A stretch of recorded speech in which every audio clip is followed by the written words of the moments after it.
বাংলাদেশের কোনো বাগানে এভাবে থোকায় থোকায় ঝুলছে আঙুর, এমনটা হয়তো এখন থেকে ৫-১০ বছর আগে অনেকে কল্পনাও করতে পারতেন না।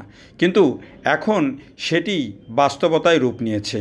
বাংলাদেশের অনেক জায়গাতে এখন এভাবে থোকায় থোকায় আঙুর উৎপাদন হচ্ছে এবং বাণিজ্যিকভাবেও এরই মধ্যে চাষ শুরু হয়েছে। আর এর বেশিরভাগটাই হচ্ছে চুয়াডাঙ্গা এবং ঝিনাইদহ জেলায়। আমি যে ভিডিওটা আপনাদেরকে দেখাচ্ছি এটি ঝিনাইদহ সদরের মল্লিক মোড় এলাকার আরিফুল ইসলাম, তিনি ১৭ শতক জমিতে এই আঙুরের চাষ করেছেন এবং তার ৬৫টা গাছের সবগুলোতেই এভাবে আঙুর ঝুলছে। যেই তথ্য তিনি জানিয়েছেন, প্রতিটা গাছে অন্তত ১০ থেকে ১৫ কেজি করে আঙুর পাবেন তিনি। আমরা যখন এই ভিডিওটি ধারণ করি তখন এই আঙুরগুলো কিন্তু পাকেনি, মাত্র রং আসতে শুরু করেছিল এবং বাগানে যখন গেলাম তখন দেখে কিন্তু আসলে চোখটা একেবারে জুড়িয়ে গেল যে বাংলাদেশেও এই ধরনের আঙুরের উৎপাদন হতে পারে বা ফলন হতে পারে, এটি কিন্তু চিন্তাও করা যেত না। মাত্র কয়েক বছর আগেও এটি মানুষের মাথায় আসেনি।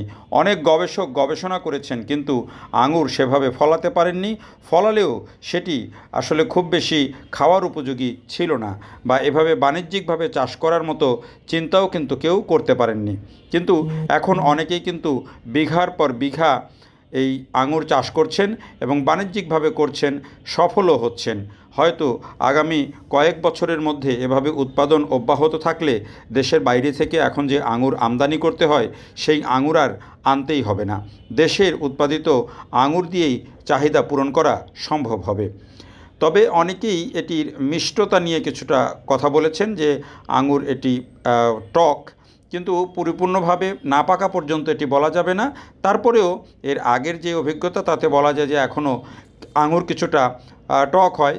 তবে কৃষি বিভাগ যদি ঠিকমতো গবেষণা করে এটার একটা উপায় বের করে যে আঙুর যখন ভালোভাবে ফলছে তখন এটির মিষ্টতা কীভাবে বাড়ানো যায়, গাছ সুরক্ষা রেখে, জাত ঠিক রেখে এবং স্বাদ ঠিক রেখে এটির মিষ্টতা কীভাবে বাড়ানো যায়, সে বিষয়ে যদি গবেষণায় নজর দেয় কৃষি বিভাগ বা গবেষকরা, তাহলে কিন্তু এই যে উৎপাদনটা এখন হচ্ছে সেটি একটা বিপ্লবের রূপ নেবে এবং সেটি যখন হবে তখন আরও একটি ফল হয়তো আমাদেরকে বিদেশ থেকে আনা আমদানি করা বন্ধ করা যাবে এবং সেই বৈদেশিক মুদ্রাটা কিন্তু সাশ্রয় হয়ে যাবে।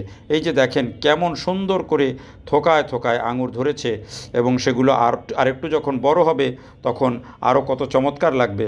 এখন থেকে আরও ১৫-২০ দিন পরে এই আঙুরগুলো পাকবে এবং এই আঙুরের বাগানে তিনি কিন্তু আবার এর ফাঁকে ফাঁকে ড্রাগন ফলেরও চাষ করে ফেলেছেন ওই একই বাগানে।